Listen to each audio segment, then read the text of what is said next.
Everyone, welcome back to my channel medical पे। तो guys, आज हम डिस्कस करेंगे एनीमिया के बारे में। जो आयरन डिफिशियंसी होता है, आयरन डिफिशियंसी के कारण जो एनीमिया होते हैं उसके ऊपर कुछ चर्चा करेंगे। जो एनीमिया होते हैं, एनीमिया में जो मेडिसिन दिए जाते हैं उसमें से उसमें से एक कॉमन मेडिसिन है, वो है जो आर्बिटोन। उसको कहते हैं हेमेटेटिक सिरप।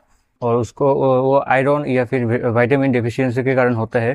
तो आज हम ये जो आर्बिटोन सिरप होते हैं, जो प्रचलित सिरप होते हैं, उसके बारे में डिस्कस करेंगे। उसके डोजेस कैसे लिया जाता है और कब डोजेस दिया जाता है, वो सब डिस्कस करेंगे। चलिए, सबसे पहले उसमें क्या होता है, कैरियर्स होते हैं। जो ग्लूकोनेट होता है वो कितने एम होते हैं, वो होता है 30 mg तक होते हैं। उसके बाद फोलिक एसिड होते हैं, उसमें 0.5 mg होते हैं। उसके बाद विटामिन बी 12 होते हैं। विटामिन बी 12 2.5 mg होते हैं। और उसके बाद होता है विटामिन सी 38 mg तक होते हैं। और अब हम डिस्कस करेंगे व्हेन टू प्रेस्क्राइब। उसको प्रेस्क्राइब कब किया जाता है, उसको कब अगर हीमोग्लोबिन की मात्रा 9 से लेकर 11 हो, तब इसको प्रेस्क्राइब किया जाता है। अगर माइल्ड आयरन डिफिशियंसी एनीमिया में प्रेस्क्राइब किया जाता है। उसके बाद अगर न्यूट्रिशनल एनीमिया, जो अगर कोई न्यूट्रिशनल प्रॉब्लम होता है, न्यूट्रिशनल लैक ऑफ न्यूट्रिशन होने के कारण भी एनीमिया होता है, उसमें भी प्रेस्क्राइब किया जाता है। उसके बाद आता है general weakness and fatigue. General weakness, कभी कभी वीकनेस के कारण भी एनीमिया की तरह होता है, खून की कमी होती है, उसमें भी ये प्रेस्क्राइब किया जाता है। और उसके बाद आता है एब्सोलेंट विथ पुअर डाइट। खाने में अगर डाइट अच्छा नहीं हो, तो डाइट पुअर हो, तो उस सेक्टर में भी आर्बिटोन प्रेस्क्राइब किया जाता है।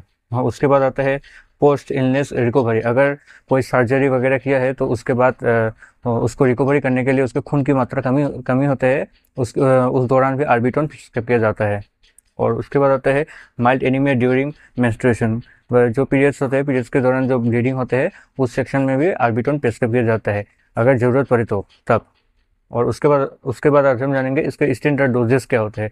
तो इसके स्टैंडर्ड डोजेस होते हैं, और एडल्ट के लिए के होते हैं 10 mg होते हैं OD BD, मतलब दिन में एक बार या 2 बार। और उसके बाद चिल्ड्रेन के होते हैं 5 ml OD या BD, एक बार भी ले सकते हैं, 2 बार, उसके ऊपर डिपेंड करते हैं, पेशेंट के ऊपर वेरी करता है। और उसके बाद आता है ड्यूरेशन। इसको ड्यूरेशन कब तक लेना चाहिए, कितने दिनों तक लेना चाहिए, वो होता है 4 से लेके 8 वीक तक, मतलब 4 से लेके 8 हफ्ते तक लेना चाहिए।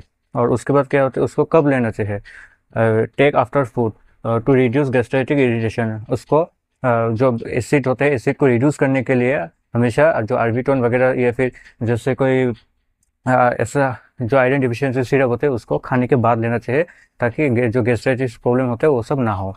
और एक चीज़, सबसे महत्वपूर्ण चीज़ ये याद रखिएगा, जो इसके साथ avoid milk and T avoid कीजिएगा।